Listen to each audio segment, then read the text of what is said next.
people ask me, who are you and who are you to give me advice? Man, I'm a guy who's fucked up more than probably than 100 people on here that are Me listening too. 10 times over. So the only difference between me and them is I'm man enough to be vulnerable to talk about it. That's all. I'm not a badass. I'm vulnerable. Being vulnerable is a true sign of strength. I'm stronger than most men because I'm willing to just be honest. Welcome, Warriors, to the Battle Harder podcast. And, most people think mental toughness means being hard, being locked in all the time. My guest today built his life in the most extreme environments imaginable and learned that that's not actually the point. Ray Kashkar, welcome to the Battle Harder podcast. Thank you, sir. Thanks for having me. I'm excited. Cash, when did you realize that the toughest thing wasn't combat, but who you had to be after it? I think I'm still realizing it. I think it's that's a tough question to answer. I think it's forever changing and evolving. So there's no real answer to that. All I do know is that every day gets a little tougher in some aspects, and every day gets easier in some aspects. Is that maybe from like a try to be 1% better every day kind of thing, and not try to go full bore into who you're trying to become or what you're trying to accomplish, because you'll probably get burned out? Yeah, I do a lot of coaching, and I tell people it's hard to be 1% better at everything every day. Maybe be 1% better at something every day, but not everything. Like case in point, I have a client that does fitness, and he just recently had to get his shoulder operated on. So he's not, he wasn't doing fitness, but I'm like, listen, you can still get your butt to the gym. You can still walk. You can still use this other arm. So, for the last week or so, he has not been 1% better in that area at all. But that doesn't mean the show's over. The show must go on. It just means we've got to, regroup, get out of that funk, if you will, because a lot of times, people get in funks with life, physical, mental, and emotional funks. And you just got to sometimes kick yourself in your own ass and say, let's go, man, let's get this going.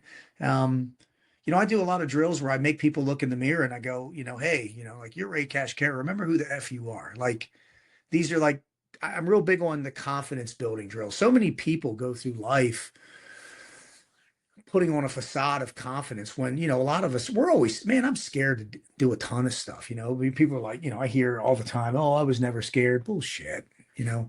Being scared means you're alive. Being nervous it's good. It's, the difference between being that savage and being average is doing it anyway.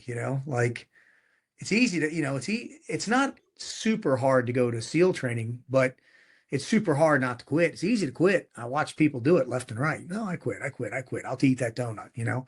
So many people have that mindset, and it carries on into, look at relationships today. Over 50% of all marriages end in divorce nowadays. How come I've been married for 20 years? I was married for 18 and lost my first marriage. And with my second marriage, we've been together 8 years, and make sure I do all the right things instead of the things I used to do with my mental health, being angry, depression, the things that I received in the military and law enforcement. And I really like what you said, that, fear makes you alive. Like, even when we went to Nick's event, just getting in the ice bath for me, like I was scared. Like I was scared to do that. I was scared to see how I was going to be shown if I couldn't do it. And, the thing is, once you jump into that fear or that trauma or that darkness, it honestly isn't as bad as we think. It's just getting into it, getting in the water, so to speak, and going into that deep end before, things get worse. But with you being, a SEAL and me being in the military and a police officer, a lot of times people expect us to be intense and aggressive and locked on all the time. What do you think the biggest misconception people have about you the moment they hear Navy SEAL? No, they think I'm some, let's just start with height. They think I'm some 6'4" badass. I'm 5'7", 5'8", and I'm human just like everybody else. You see the movie, and a lot of it's, a lot of what's portrayed nowadays is media, where we never miss a target. We never make mistakes. We never do this. It's BS, man. We're just like everybody else. We make mistakes. We just don't stop. I think that's the biggest misconception. I mean, it's, there's no perfect mission, no perfect planning. Well, you can plan the perfect mission, but I promise you it'll never be executed with anything. Any day of the week, there's always things that are going to go wrong. I just think that the one truth is we and again, it's not just in the SEAL teams, and it's a lot of the spec ops world. We will continue, just because plan A doesn't work, we have contingencies of plan A. No fucking plan B, but tons of plan A's. I like that. And, you know, you wore the uniform for quite a long time. You were in these elite teams. You've done government work. Yeah. Yeah. When that uniform came off, and, even me as a Navy guy and a former cop, we tend to keep things instilled in our identity, like hypervigilance, putting our back against the wall so we can see the exits, all the things that we were trained to do. Mm-hmm. What part of that identity was the hardest part for you to actually let go? Oh, it's almost like the Al Bundy syndrome, it's hard to let go of what you once had, when you're the elite. I mean, and just because I was part of being elite doesn't mean I'm elite. It doesn't. It means I was a part of an elite group. The men around me made me elite. I didn't. I mean, I was just a pawn in the game of chess of warriors that we had there. I mean, there are guys there that just, they're larger than life, and they can do things that, you couldn't even fathom. But everybody brought something to the table. And I think when you leave that type of brotherhood, that type of mentality, the hardest thing to realize is that, because I'll tell you this right now, it's not hard to be, amazing or be incredible in the fucking civilian world. All you got to do is show up and have a good attitude, and do your job. In special forces, like, that's just showing up, isn't half the job. Showing up is the minimum requirement. Giving it your all in the spec ops is everything that you do in the civilian world that you're maxing out at is the minimum in spec ops. And for me, it was hard just leaving that type of battle rhythm and frequency, and the caliber of men, and just the things that we did, the things that we talked about, the memories we shared, the pain that we experienced. And then when you go back to the regular world, it's like, I always say, how the hell do they do it? Like, and so that was hard for me. It was just leaving that camaraderie and that brotherhood, because it's tough. I mean, I got one of my best friends. He's moving Sunday, and I'm doing an event in Florida, and I'm going to miss him. We've been best friends for like 20 some years, Yeah. So, as a man, with being in teams and being around like-minded people so you can be successful and hopefully not die and stay alive in the fight, how important is it for men to have a group of like-minded individuals to help them grow, to keep them accountable, so we don't go in this isolation? Because a lot of us as men, we think that we're not allowed to, have friends, or we're not allowed to have people that agree with us, or people that are going to keep us accountable and hold our feet to the fire, so to speak. I think it's a critical component for the evolution of growth as a man. Um, they always say, pick 5 of your friends and there's your future. I mean, you know, look around. A lot of people, I tell people, a lot of individuals that aren't where they need to be in life, because they need to do some serious spring cleaning. They need to get rid of the negative people, places, and things in their life. And so many of us, we allow, you are what you tolerate. That's what I tell people all the time. And if you don't like what you see when you look in the mirror, what's so amazing is you can fix it. You have the power, you have the control. And, like I tell people, life is a book. I want to create and write my own novel and create my own destiny versus letting other people do it for me. And I was guilty of that for the longest time, working for the man, whatever, just doing whatever needed to be done until I finally, I don't know if I want to say wisened up, but about a year and a half ago, I just said, you know what, screw this, man. I'm going to do it on my own. I've got a great wife. I've got great kids. I've got a support element. I got great friends like Nick and all the individuals that we know. I'm going to do it my way on my terms. But as far as having a support system, like-minded, on the same, the same frequency, that same battle rhythm of, accomplishments and doing great things, man, you know, you are who you surround yourself with. And, you know, I tell people, I do a lot of self-evaluation drills. If you don't like where you are, you need to start looking at who you're hanging around with. And it's not, why people always ask me why me. I'm like, why not you? You're hanging out with a bunch of losers. You're not going to the gym. You're not motivated. You're not this. I got let go from a job and it wasn't my fault about a year and change ago. 2 weeks later, I'm making just the same amount of money as I was when I was doing the full-time job. It's all in, having the right people in your corner. I was like, shit, man, and people would tell me, stop being a little bitch, man. You're going to be fine. You're going to be fine. Everything happens for a reason. My wife even tells me that. So yeah, and so many of us, so many people I know, I coach people across the country.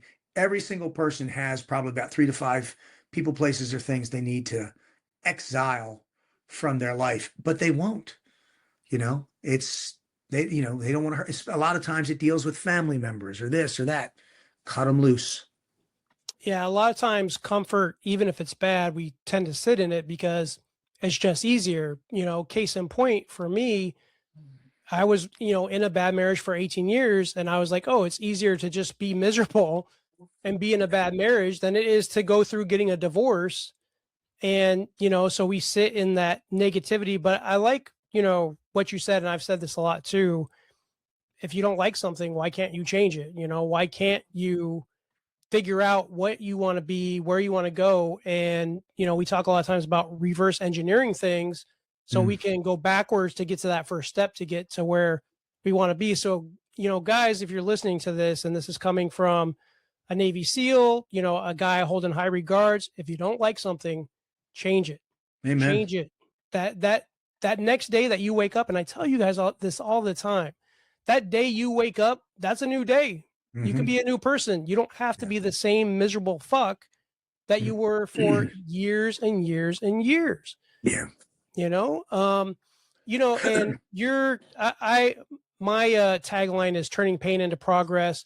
You're known for a no excuse, savage mindset. But what's the downside of that approach? And, when people apply it to family or relationships, like we were just talking about, what does that look like? Oh, you're an outcast. You're not perceived well. What the hell's wrong with this guy? Like all these things that people are saying, you're not. I tell people, the person that's showing up aggressive and hungry and eager, you're not the fucking problem. They are.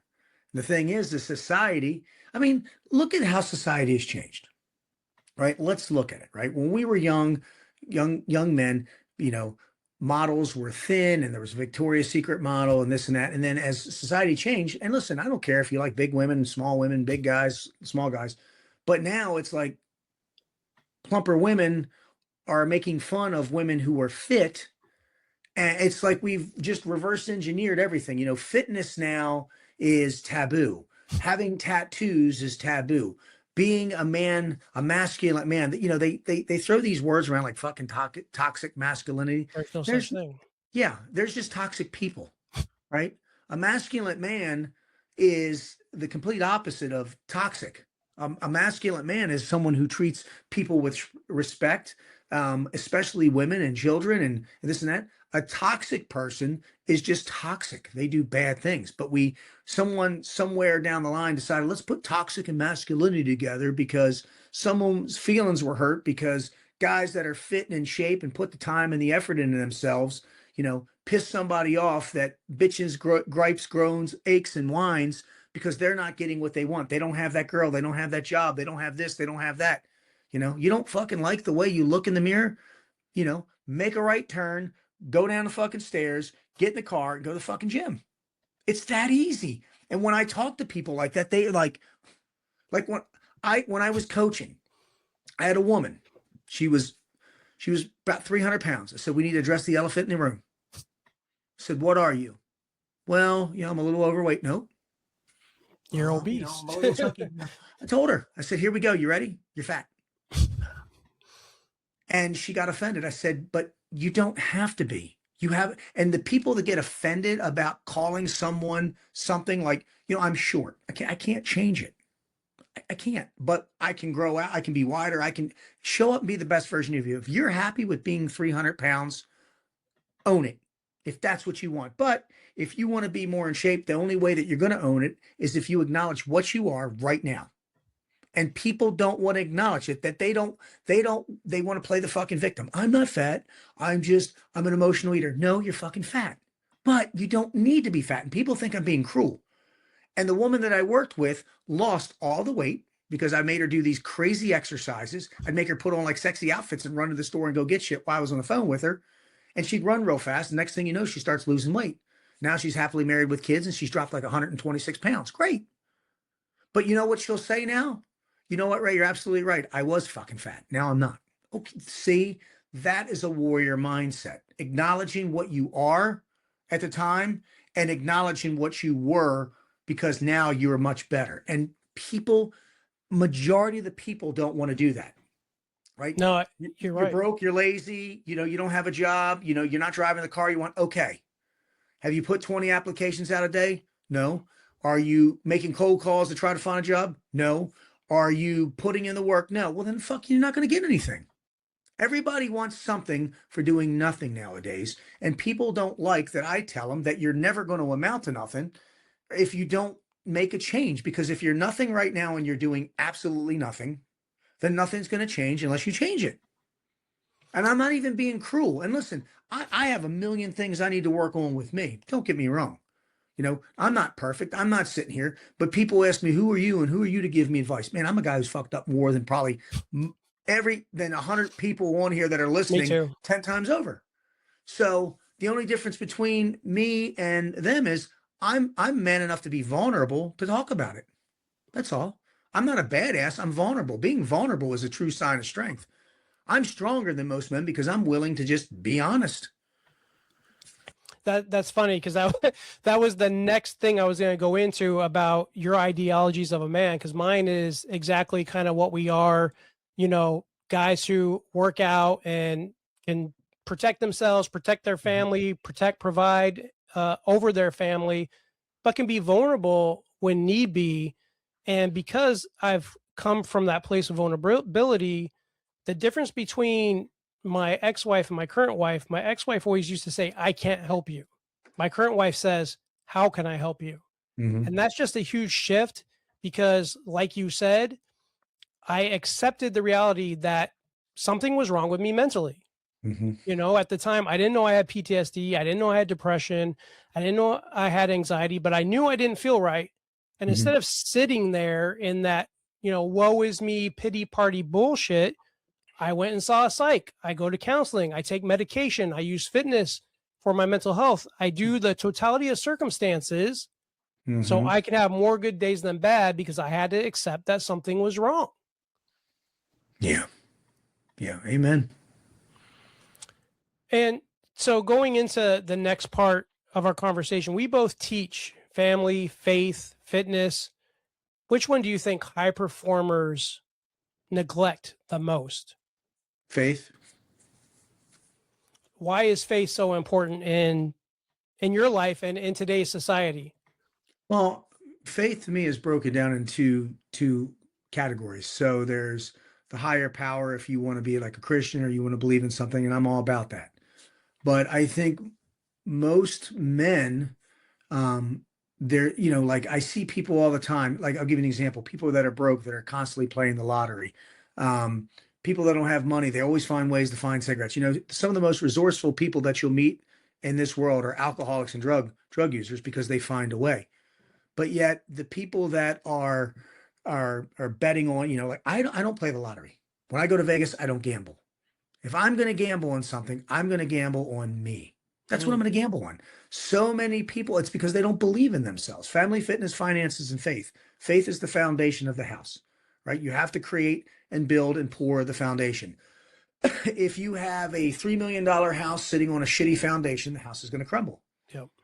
But if you can build the foundation of all foundations and you can put a 2,000 square foot home on it, But guess what? If it's strong enough, you can make it 2 stories, 3 stories, 4 stories, and you can start expanding it because the essence, the core of who you are, believing in yourself, getting up every day, saying things like, listen, I bet on me. The other shirt that I have, this is my other shirt. I identify as fit. This pisses people off. Why Everybody, though? because everybody identifies as a he, she, shim, they, I he, want one of those whatever. shirts.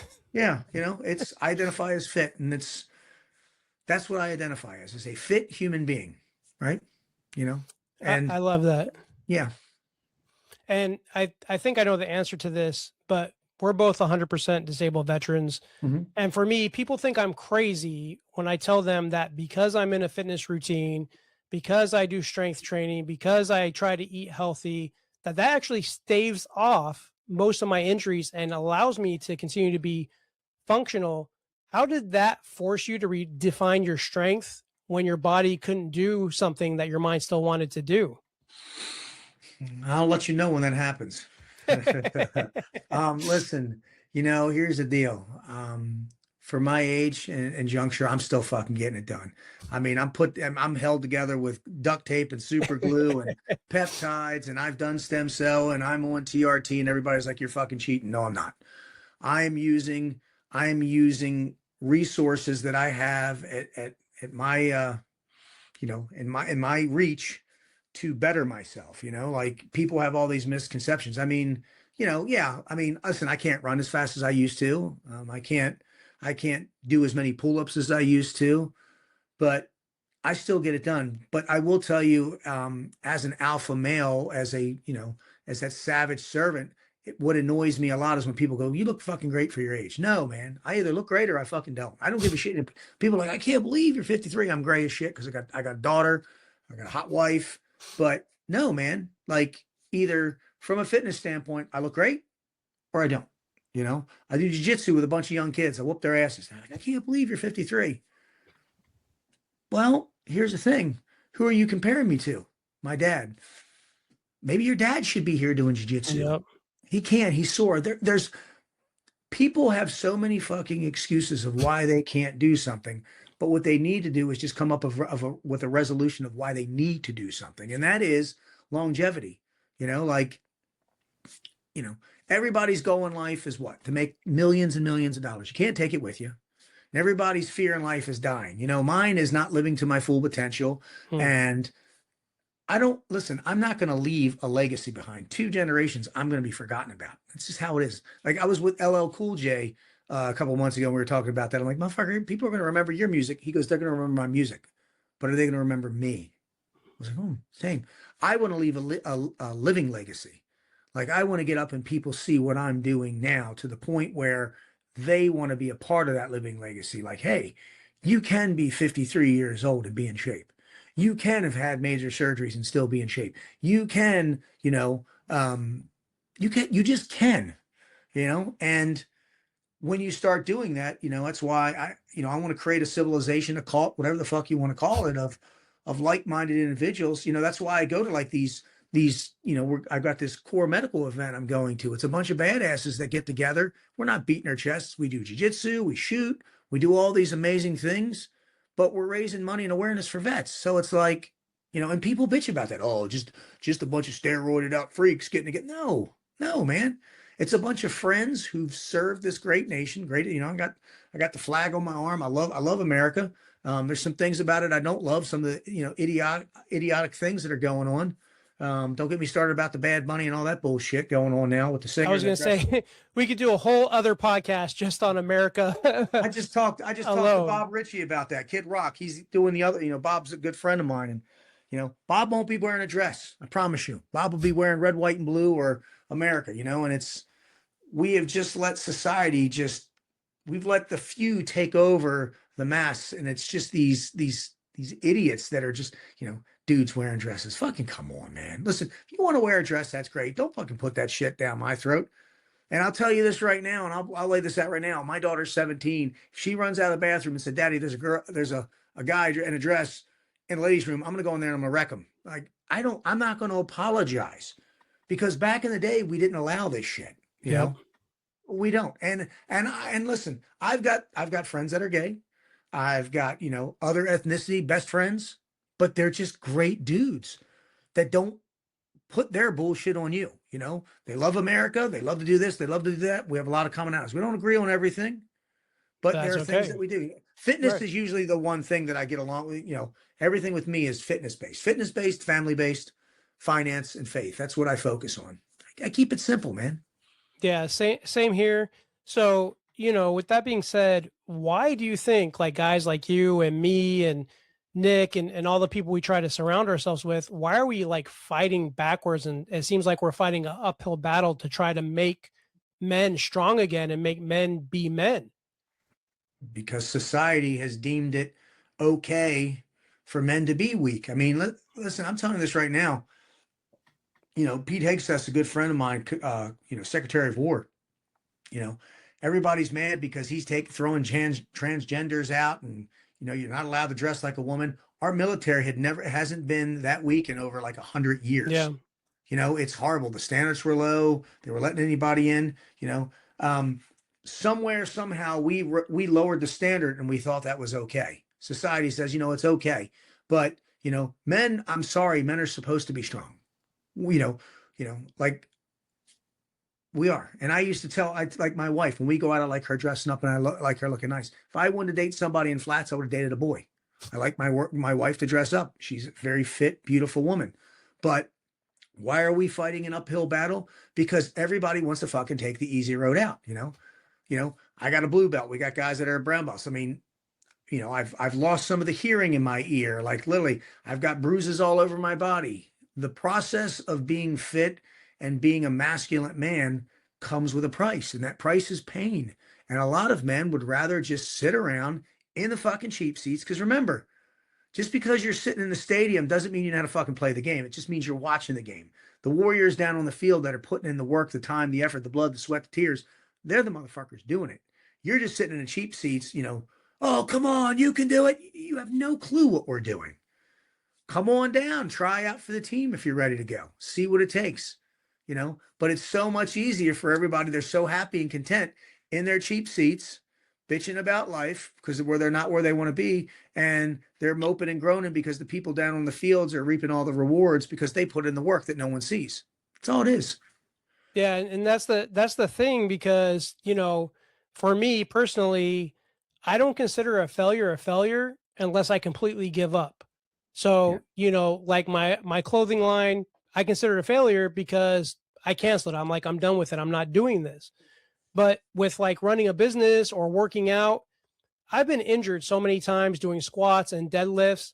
But guess what? I recover, I heal, and I go back to doing squats and deadlifts because I know that that's a key compound movement that I need to be strong and keep my body the way it needs to be so I can continue to go upstairs and carry the groceries and play with my kids and do all the things. Because like you said, like for me, my scariest thing is not death. It's one, like you said, becoming who I want to become and being very cognizant on my time on this earth. But I Mm-hmm. just want my mobility. I don't want to be in a wheelchair. Yeah. And if I sit on my ass all day, I have a higher probability of that happening. Yeah. So, I think it's hard. People have to kind of, and I always talk about, and I'm going to show my age, unplugging from the matrix. You have to unplug. And somehow when you find out, like, I don't like this life anymore, you have to unplug and go your own route. And it's going to be painful and it's going to suck. And not everybody's going to understand you and not everybody's going to come with you. But that's not for them to decide. That's for you to decide because it's your life. Yeah. So, fun little question here: SEALs versus civilians. Mm. And I want you to be honest. What do civilians massively overcomplicate that SEALs actually keep simple?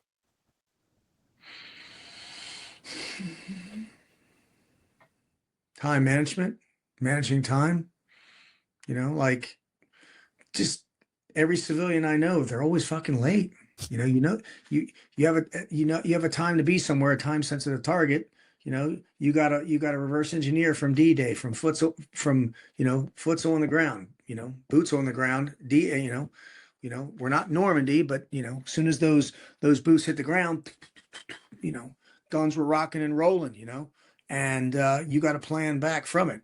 Civilians don't plan back. They plan from now to what they need to do. We plan from what needs to be done to what we need to do. We do it just the opposite. So they overcomplicate things. They're always late. They're always bitching, just I could go on and on. I don't even think you want me to, you don't. They're just I tell people just be grateful for what you have and who you are. I get people all the time. I called out a guy the other day. He was applying for a job that my friend, she owned a company, and he said he was a SEAL. And he said his age, and it just wasn't making sense, and I read his resume and it sounded great. And then sure enough, I called him. I said, hey, listen, man, before we get on this call, I'm letting you know I ran your name through the database and I don't see it. Well, that's because when I joined the SEAL teams, I was there, and some people have done it. Okay, well, what's your name? So he told me his name, and I said, okay, I got access. What class are you in? 191. No, you're not.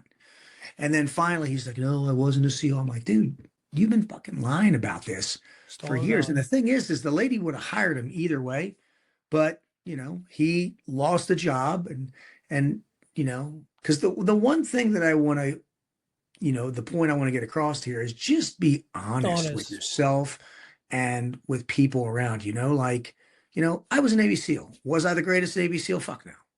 Was I the worst? No. I don't not as much now, but I know I definitely know I wasn't the best.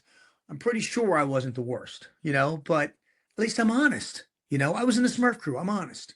I made it through the first time. I'm honest. Was it hard? Yes. Did I think about quitting? Yes. I'm being honest.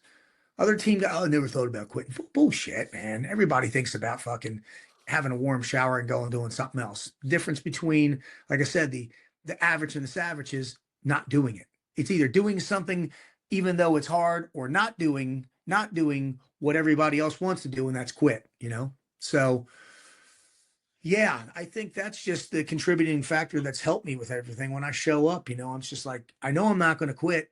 I know I might die, but I'm not going to quit. So, and I get up on a lot of stages and I tell people, my name's Ray Cash Karen. I'm the biggest quitter you've ever met. You can hear a pin drop, but I quit self-sabotaging, the self-doubt, not knowing my self-worth. I quit all the bullshit. So then it frees up more time to, I tell everybody when those 3 dots or whatever you want to go after, my brother. You go attack what you want to attack. I'll go attack what I want to attack. You stay in your lane. I'll stay in my lane. If we have some overlapping fields of fire, great. Other than that, I'm just going to do me the best way I can. And I sleep like a baby at night because I know that when I go to sleep at night, I know I've given it, my all. I don't know if it's the David Goggins all, but I gave it my fucking all. I'm happy with, the progress and the output and the outcome of my day. And I truly agree and think honesty is the best policy. I mean, it's done wonders for the communication aspect in my relationship. If I feel, hurt by my wife by something she said or something she did or didn't do, or if I hurt her feelings, and, the honesty also for me comes from the Navy core values. When I joined the Navy as my personal core values, I decided to adopt the honor, courage, commitment because they relate to me, to my life, and being authentic, being honest. Case in point, being I guess we're public personas. You're a lot more popular than I am, but being a public persona on social media, I'm never going to say anything about politics, about religion.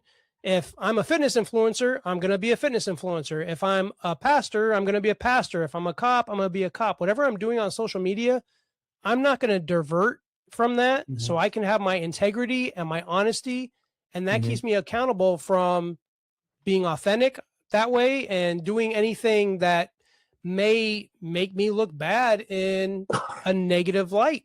Like, you have to be honest with yourself, honest with your friends, honest with your spouse or partner. Yeah. Agreed.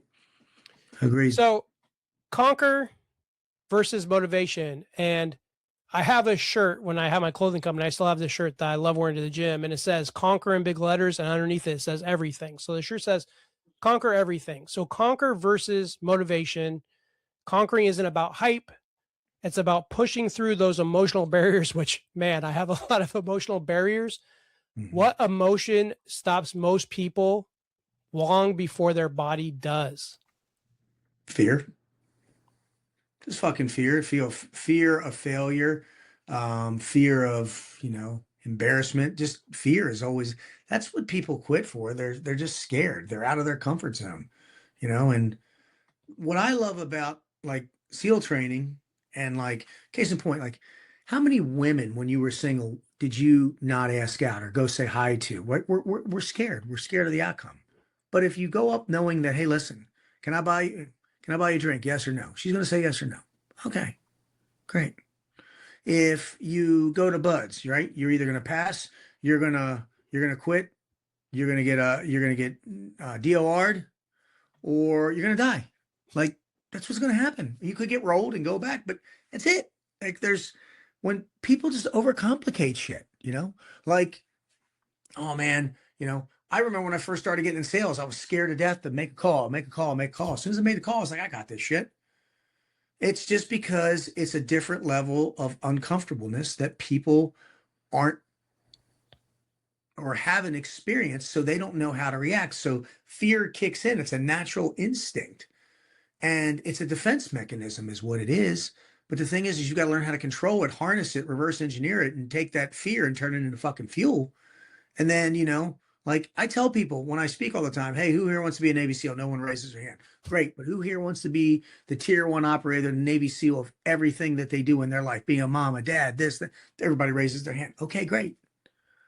Then the same principles apply, right? And you see it. Like my wife, I'm deployed. She's got the flu. She's still getting my daughter ready for school somehow. Like, bitch got no quit in her. Like when I'm sick, I'm like, if I get a cold, the world stops. Me too. Right? It's just how we are. Big baby. But, but that it's just the fear. So many people, and that's why I have all these drills with self-confidence and fear, how to, Mike Tyson says it. There's always a perfect plan until you get fucking punched in the face, right? Until you get punched in the suck. I mean, like I'm 53 doing jiu-jitsu and MMA again. Like I know I'm going to get hurt again. I know it, but I still show up. You cannot let fear run your life. You have to learn how to use it as a tool. Believe me, there are some things that, I won't do. And like, I don't skydive anymore. It's not because I'm scared. It's just the risk isn't worth the reward for me. I don't drive Harleys too much anymore. I don't do too much dirt biking anymore. I'm fit, I fall off one of those things now. That's it. But doesn't mean I ain't got a fast car. I just shift. I shift the pendulum, if you will, to something else. As you get older, as you get older, you get wiser. You know what you can and what you can't do. Yeah, you just make micro adjustments, right? For people that when they were younger took risks and chances. People that have never done anything have no fucking clue what their potential is. So they don't know what they can do and what they can't do. And I say, listen, life is just a giant, beautiful opportunity waiting for you. So go get it. Like if you don't like where you are, if you don't like the job you have, if you don't like the way you look, do something about it.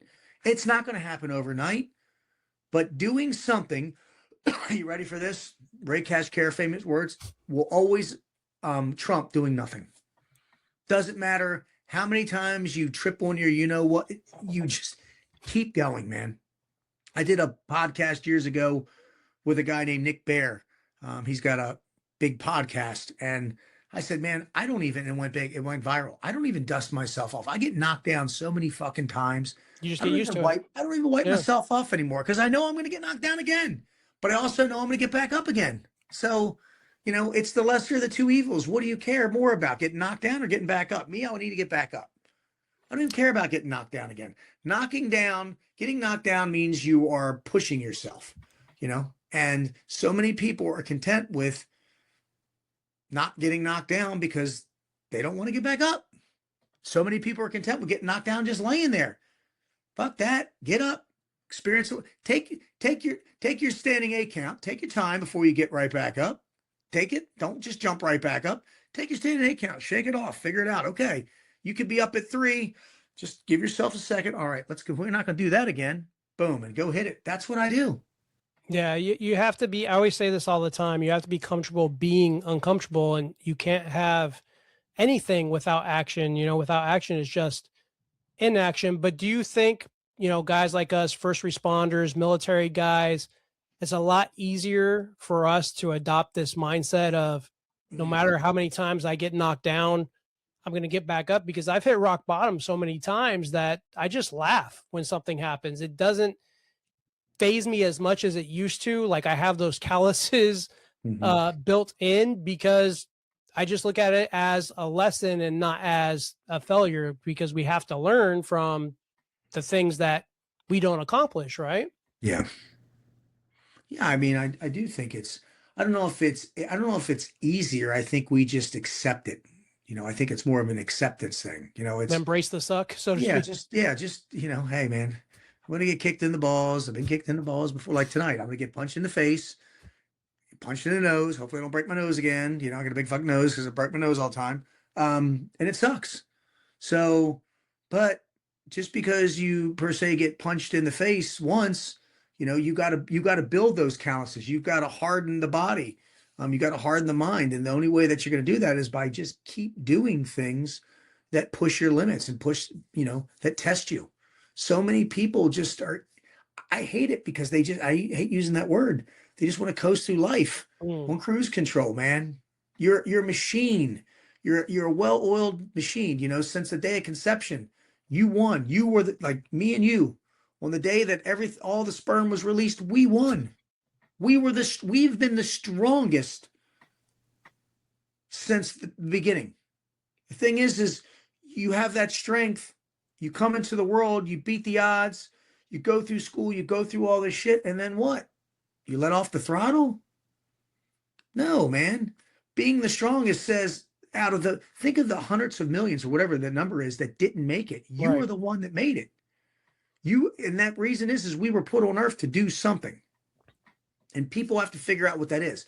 I will tell you, being on cruise control is not why you're put on earth. It's to go do amazing things. And you have to figure out what that is. If I had the answer to that, I'd be the richest guy in the world. But for me, it's purpose and passion. I do things that I love doing. I love coaching. I love speaking. I do credit card processing. These things that I love doing. I do them. They make me money and they make me happy. And I like it. I've tried other things. They didn't make me happy. I don't do them anymore. Versus, like you said, I don't want to be in an 18-year relationship, because for me, the mindset is, well, it's just easier to stay fucking miserable than to cut cords. No, it's not. Right. It's not. It's more convenient, but in the long run, it takes more toll and damage on you physically, mentally, emotionally. Yep. Sometimes you have to put yourself first. Yeah, and that's funny because, I think I'm saying this on every podcast I've guested on, every podcast I talk about. My wife always says, I love you, but I love myself more. And originally, like I tell everybody, I used to get pissed off about it. I'm like, what do you mean you fucking love yourself more? I'm your husband. But she was right. You have to love yourself. You have to take care of yourself first before you can take care of your wife, your kids, your family. And the interesting thing that you brought up is, the whole time I'm going through this hellacious marriage, I'm telling myself, one, I'm going to stay for the kids, which was the wrong answer. And two, I don't want to go through the feelings, the process, and the emotions of getting a divorce. And it ended up happening anyway. So it didn't matter if I stayed for that 18 years or if I left like 3 to 4 years in, you Mm-hmm. know, the only thing I look at is, God blessed me with my 3 kids. And if I didn't stay in that marriage, I wouldn't have these 3 kids. So once again, objectively, you have to look on the greater good above the negative, and then take those lessons from the negative. And so, with going into that and leadership and executives, you've worked with teams, organizations, major companies. What is the quiet leadership trait that actually will build elite teams, but it never gets talked about? Ask me that question again. What? What's the quiet what? What is the quiet leadership trait Mm-hmm. that actually builds elite teams, but no one ever talks about?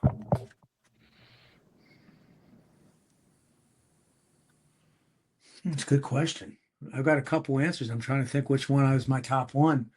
Um, I think it's just the ability to overcome adversity, to just always find a way. Like, it's you know, If you give me a task, you don't need to be around. I'm going to get it done. Right? Leadership is getting the mission, the task done when it needs to be done at all cost. And I think it's a leadership quality that very few possess because so many people think one dimensional. Hmm. You know, they look at something and I can't do it. But, it's, let's think three dimensional. Let's think out of the box. How, I do a speaking event and I'll take something that's smaller than this, like a little teeny thing. And I'll be like, is anything inside this? I'll open up and they'll go, no. Put $100 bill in there. Every now and then someone will just jump up on stage and go, let me look. A leader that actually is going to, enforce what he's going to say instead of just acting on instinct. Oh, there's actually $100 bill in there. Well, you take it. You deserve it. Everybody's like, oh, I didn't know you could do that. Either did he. He just took the that initiative. risk. Right. He took the risk. He wanted to overcome adversity. He needed to assure himself because once you accomplish one thing, what it does is it just builds, character, confidence, and creates growth. And then that becomes contagious and you want to do it again and again and again. And then you hear everybody, oh, I was going to do that. Well, then why didn't you? Because that's the thing. How many other times has something like this, and this a similar scenario, been presented to you and you still weren't the son of a bitch that got up and found out and got conclusive evidence? So many people are missing so many missed opportunities because they don't believe in themselves and they don't think that they can overcome adversity. I'll give you an example. I once didn't get hired for a job. Right, overcoming adversity. The guy was like, thank you. We're going to let you know. And I knew I didn't get a job. And he said, well, listen, I'm the one that'll call you. And he called me about a week later. He says, hey, Ray, just so you know, we went with someone else. I said, totally understand that, sir. Could we have lunch? And he goes, why? I said, I would love to know what I could do better. We went out and had lunch. 6 months later, I got a job working for him. I did what he told me, overcame adversity. I would have been easier for me to just go, okay, whatever, bye. Right. But how am I going to improve myself? The more you know, the more you grow. I needed to know. He said, Ray, in 15 years of doing this, no one's ever asked me that before. He goes, that's amazing. I said, no, sir, it's not amazing. I said, it's pathetic. It's pathetic that no one else asked that. And I'm the only guy because I barely have a high school education because I need to know. I need to know how to be better. So many men are so scared, like asking for help. It is a sign of strength, not weakness. It is. So many men, I can't ask for help. Yes, man, I'm the guy that's a lecturer. What does that word? Well, I was with Jordan Peterson. What does that word mean? What does that word mean? Jordan Peterson's get a fucking thesaurus. I'm like, hey, talk like you don't have 12 fucking master degrees. He laughed at me, but I don't know. I'm not going to sit here and shake my head agreeing with somebody if I don't know what they're saying. It's like playing softball. You're sitting out there chewing on your fucking glove in right field. You're not paying attention. The ball's hitting. Then what happens? You're behind it. You got to stay ahead of the game. The only way you're going to do that is by asking the tough questions. Believing in yourself, taking chance, taking risk, knowing that you're going to fail. Like failure's not an option. Biggest load of horse shit I've ever. I fail every day. I just don't quit on myself. But I will quit a lot of the stupid shit in my life. I just don't quit on myself. And if so many people just follow these simple little rules, these little taskings, because we make it too complicated. Mm. Show up, look the part, life resume, be fit. I got a haircut before I came on here today. I look like shit. That's why I got my hair cut. I look like shit. I wasn't going to go, your beard. Mine was not that long, but I was like, you know what? I'm going to cut it up. I wanted to look good. You got to, you're always on duty. Mm. There's no days off. You're an ambassador or an ambassador. I like that. We are representing the male species.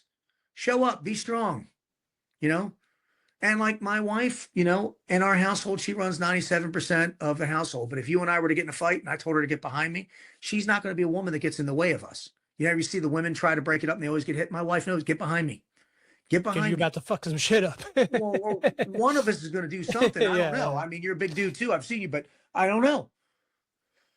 But it's having so many men, you see, there's no real roles. There's no real rules. There's no lanes.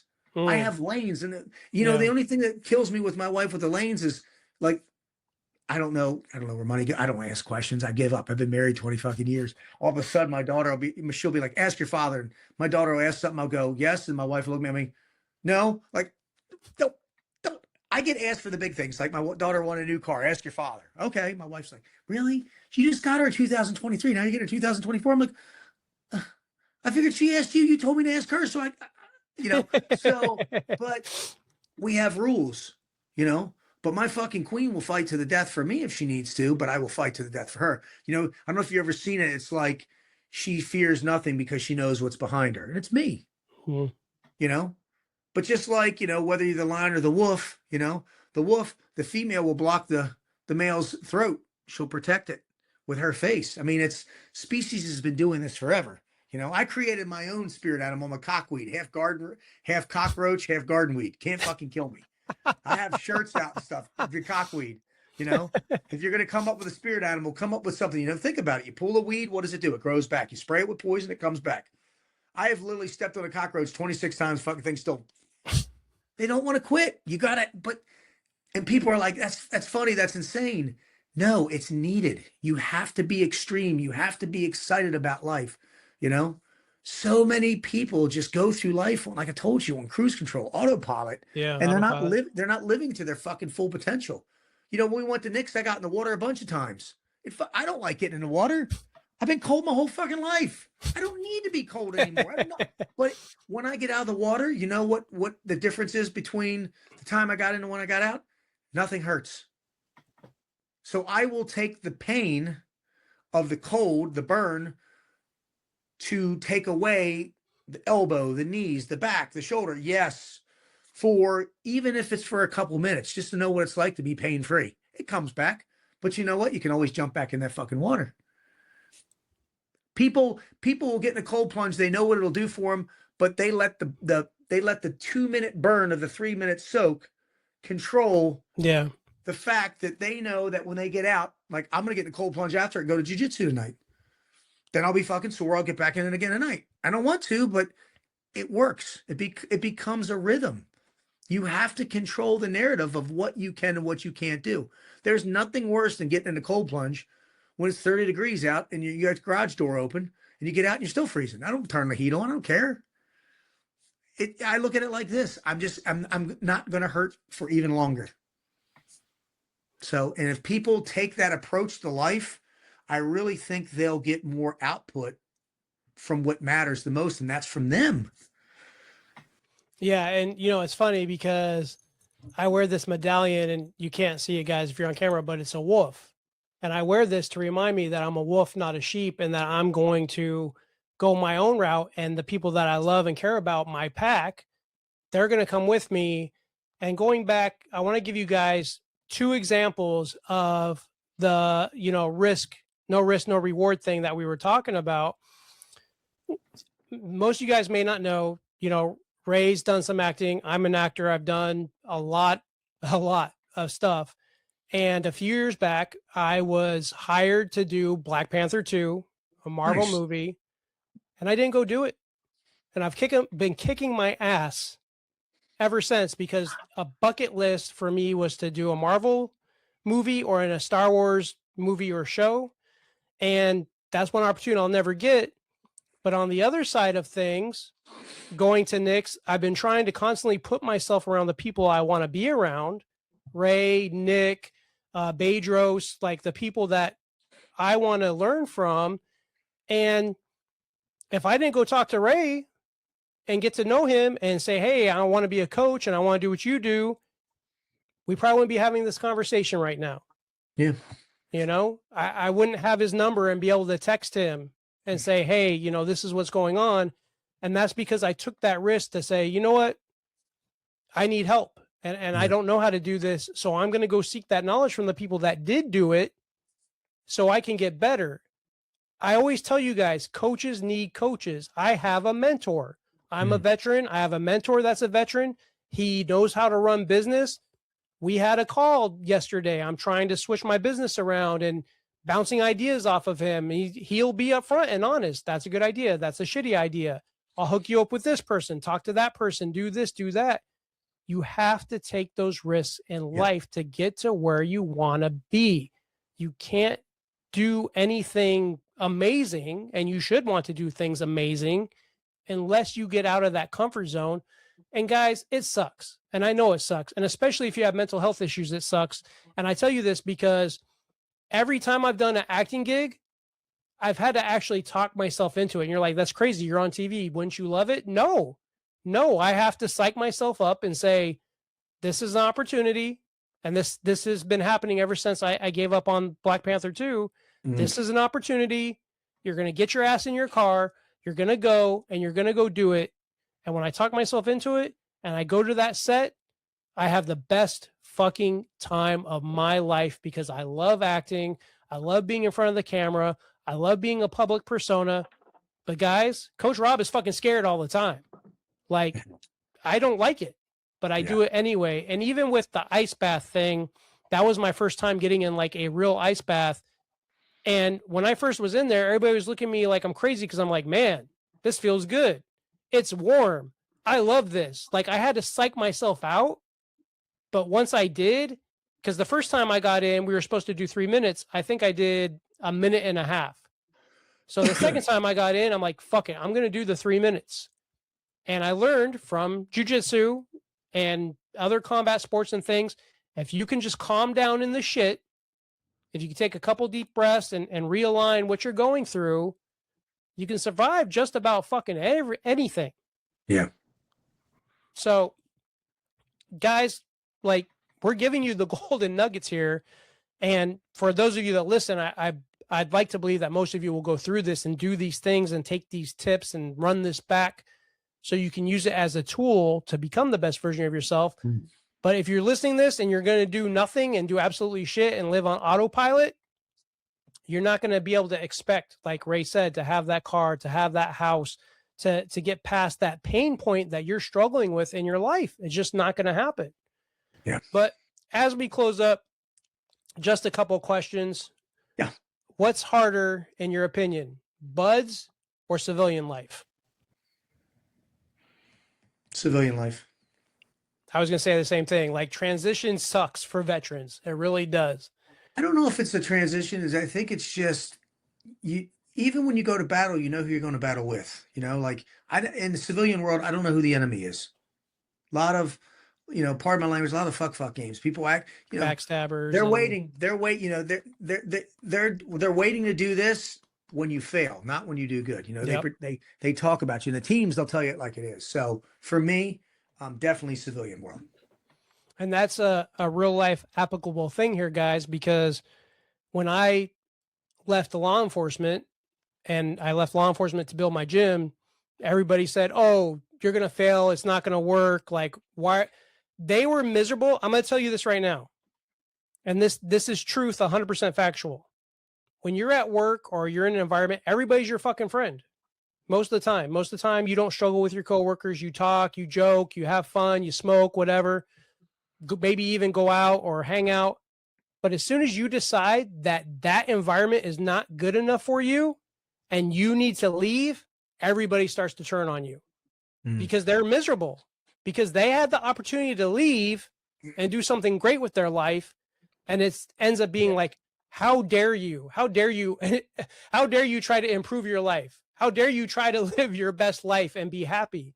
So I say this because if you're thinking about doing something to improve your life, do not rely on your coworkers or your friends. If it's something that's going to substantially improve your life, do it for yourself, do it for your family, do it for your loved ones, show that example to your kids, and go be the best version yourself. What is one habit that people should adopt from SEAL teams that isn't considered just working harder? Say that again. What is one habit that people should steal, primarily civilians, should steal from SEAL teams that isn't just about working harder? It isn't just working harder. Leave no man behind. Just, it means show up and, you know, just be an honorable person. Like leaving no man behind, obviously on the battlefield means one thing, but it's just like, you know, so many people in the civilian world are so quick to fucking turn their back when things go wrong with someone, you know, they get outcast and shunned. But, you know, I always tell people, reverse engineer that, put the shoe on the other foot. What would you want from people? So for me, it's leave no man or woman behind. And I like that because for me that goes into, I like to say, just be kind, right? Mm. Hold the door open for people. Say please, say thank you, say yes sir, no ma'am. Put the fucking shopping cart back. If there's a piece of trash in front of you, just pick it up and throw it away. Do the little things because the little things actually compound and matter. And if you're leaving no person behind, you never know sometimes what we run into in society and who God has placed in front of you to help or to talk to, or Yeah. just whatever society dictates. That person could be having the worst day of their life. And if you just say good morning, Yeah. or just say thank you, or are you okay? That could be the difference between them taking their life or going on and doing what they have to do to get the help that they need. Yeah. What is the most overrated motivational advice that you've ever heard? Um, ooh, man. Um, Showing up is half the battle. I think it's the biggest load of horse shit I've ever heard. Showing up isn't half the battle. Showing up is the minimum requirement. Half the battle is half the fucking battle, whatever that may be. That's just it. I don't know what half the battle is either to you because you don't know what you're fighting yet. But I hear it all the time, you know. Oh, all you got to do is show up. No, that's not true. You got to show up and you got to put in the fucking work. They leave that out. They just say show up. So people will just show up, you know. We had people show up at Buds. They went through the work and then they were like, I don't want to do this. They just quit and they left because they thought that showing up was just enough. It's not. It's Yeah, not. It's not. It's not any percentage of the battle. Showing up is literally, hey, I'm here because I want to be here, and it's the minimum that is it's the minimum that's required from you. Everything else is going to be excessive. It's going to be more. It's going to be violent, vicious. It's going to be awesome, but you have to show up to get there, and then you got to put in the fucking work. Yeah, mine is just grind your face off. I've been around a lot of business guys and coaches, and you're like, how do you coach? How do you become a coach? Oh, just grind your face off. And you're like, Yeah. I've tried that. It doesn't work. You can't just grind your face off. You have to have, I don't believe there's balance really in life, but you have to do those things to take care of yourself. Yeah, I agree. You know, you talk about that work-life balance. Listen, if your kid's sick, I don't give a fuck about work. I don't give a fuck about the gym. I don't give a fuck about anything except my kid. But it's about bouncing back after you take care of what needs to be taken care of so you get back on track. So I agree with you 1000% on that. I hear that all the time. Everybody's like, you gotta have work-life balance. No, you don't. There's No, no you such don't. thing. Yeah. My idea of balance and yours, just like, you know, your idea of with your wife crazy and mine are two separate entities. Like what you deal with is what you deal with and what you accept, and so will I. But yeah, no, there's no balance. Every day is fucking just it's about, you know, survival. Yeah, I like to say thrive, don't just survive. Like, Yeah. you know, some days we're just not going to have it, and that's okay. But, you know, you just got to remember the next day or the next couple days, you just got to get back in that fight. But, you know, with that being said, in closing, and I want to zoom out a little bit. When people look back on your life, and we kind of talked about this a little bit, and not the deployments, not the TV appearances, not your titles, what do you hope they say you taught them about strength, discipline, and being a man? That they all had it within them, that they all possessed it. They just needed to find it. And I hope every fucking human being that I touch does. Cause I'll tell you what, man, it took me a while to figure it out. You know, for the first 45 years of my life, I did shit to prove people wrong. Now I do shit to prove myself right. When you make that shift, you start doing things to prove yourself right, you become unstoppable, and it's addicting. And listen, if you're gonna be fucking addicted to something, be addicted to winning and being, you know, being an alpha and being a great father and being a great husband and being a great friend. don't be addicted to being a dick, doing drugs, doing this, watching porn, jerking, stupid shit. No, like be addicted to being addicted to doing great things, because what's going to happen is it causes a ripple effect. People around you want to do the same thing. Yep. I don't hang out with losers, man. Everybody I hang out with is bigger, better, faster, and stronger than me. I'm married a woman I have no fucking business being with. She's way out of my coverage. Probably yours is too. It's just, yep. They mine see is. Something in me. I made mine laugh. That's all it was. That's why I got a tattoo. She's right there. I mean, she's with me. Yeah. I tell my wife all the time, that like, I don't understand what you see in me, and she sees something great and beautiful. And at the end of the day, it really is believe in yourself. You have to believe in yourself in order to be great. Mm-hmm. And guys, with that being said, my final thought is this: you don't have to be elite to be elite. You just got to be able to believe in yourself, take action, do the work, and learn from your failures. If you can do those few things, you can probably be the best person that you want to be. And the barrier to be great these days is very low. So keep that in mind. If you start to get frustrated, if you start to get lost in the weeds, just don't quit. Keep going, keep fighting. And remember, always be fit for battle. Thank you, Ray. Thank you, sir. That's it for today's episode. If something in this conversation stuck with you, that's where the real change starts.